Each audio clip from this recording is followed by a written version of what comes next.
जो एक्सक्यूजेस है ना, वो एक्सक्यूज़ को अपने ख़त्म करिए। एक छोटी सी बात मैं आप लोग को, एक छोटा सा स्टोरी आप लोगों से शेयर करता हूँ कि एक्सक्यूज़ होते हैं ना, वो इंसान को अपने बर्बाद करने के लिए होते हैं। एक्सक्यूजेस आपको, आप कहते हो ना कि सर मेरे हालात ऐसे हैं, मेरे हालात वैसे हैं, मम्मी पापा जो है, लड़कियाँ कहती हैं कि सर थोड़ा पढ़ने को कम मिलता है, आज़ादी कम मिलती है, लड़के कहते हैं सर काम का प्रेशर ज़्यादा है, ठीक है मैं घर का काम भी करता हूँ, ट्यूशन भी पढ़ाता हूँ तो पढ़ता हूँ।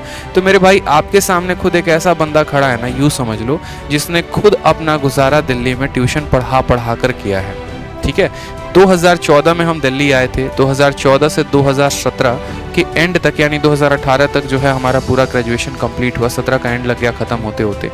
और इन 3 साल 4 साल में है ना, कभी यहाँ कभी वहाँ अलग अलग घरों पे जाके ट्यूशन पढ़ा के तब अपना जो पॉकेट मनी जिससे आया उससे हमने अपना ग्रेजुएशन कंप्लीट किया, ठीक। उसके बाद तैयारी शुरू की 18 के बाद, 2 साल लगे तैयारी में, तब जाकर पेपर हुआ, और उसके बाद फिर टीचिंग में 2 साल से है, जहाँ पर ऑफलाइन में पहले पढ़ाते थे। एक और बात अगर बात करें यहाँ पर, तो आप लोग जैसे कहते हो सर घर में काम बहुत ज़्यादा है, तो मेरे भाई घर में काम होता है, हर किसी के होता है, ठीक है। पैसे की दिक्कत है सर, पैसे की किसको दिक्कत नहीं है? एक बात बताओ, आपको थी तो मुझे भी तो है। अगर आपको ये बात नहीं पता तो आपको एक और बात बता दें, पिछले साल सेम इसी नवंबर में, अगर मैं बात करूं 2020 में जाकर, कि 2020 में आपको पता होगा कि पिछले साल नवंबर में पेपर था, ठीक है। और नवंबर में कितने तारीख को पेपर था मेंस का? अगर हम बात करें सीजीएल का, तो 15 तारीख, 16 तारीख और 18 तारीख को था। हमारा पेपर 16 नवंबर को था।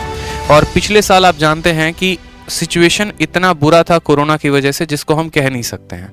वैसे सिचुएशन में मतलब ऐसा हो गया था कि मेरे लिए दिल्ली में स्टे करना भी बहुत मुश्किल हो गया था, ठीक है, क्योंकि ट्यूशन पढ़ाना था तो ट्यूशन पढ़ाना बंद हो गया, घर से बाहर जा नहीं सकते हैं, ठीक है। घर से एक लिमिटेड पैसा आ रहा है, तो उसी पैसे के साथ जो है अपना खर्चा चल रहा है, कभी मकान दिए, ये दिए।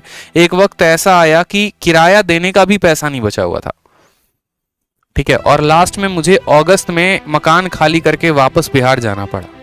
अगस्त, सितंबर, अक्टूबर, पूरे 3 महीने घर पे रहे हम। उस 3 महीने के दौरान खेतों में कभी काम किया, कभी हमारे यहाँ होता है ना पानी पटाना, जाके खेत में पानी छोड़ रहे हैं पंपी सेट लगा के, ठीक है। और कभी दिन में चले गए, कभी रात में चले गए, ठीक है। इस तरीके से पूरा का पूरा वहाँ जाके पापा के साथ खेती करना शुरू कर दिया मैंने। क्योंकि क्या होता था कि दिन में जैसे मैं पढ़ने बैठूंगा कोई ना कोई डिस्टर्ब करने आ जाएगा, ठीक है। कभी वो अपने बच्चे को लेके आ जाएंगे, ये देखो ना हमारा बेटवा नहीं पढ़ता, नहीं कुछ समझा दो। अब यार इन चीज़ों में देखते देखते है ना समय काफ़ी ज़्यादा जाया हो जाता था। तो जब रात होता था ना, उस समय मुझे 7 बजे के बाद मौका मिलता था अपने पढ़ाई को करने का, ठीक है। जैसे तैसे करके भी नेटवर्क कहीं नहीं पकड़ता, तो मोबाइल को है ना सबसे ऊपर, खूंटी बोलते हैं हमारे यहाँ, खूंटी, ठीक है, जाके खूंटी में टांग देंगे कहीं पे कि थोड़ा सा नेटवर्क आए। और नेटवर्क आए तो जो हमारा एक सेकेंड हैंड लैपटॉप था उसमें हम मॉक टेस्ट दिया करते थे, और फिर उस मॉक टेस्ट को देने के बाद रात में हम उसको एनालाइज करते थे।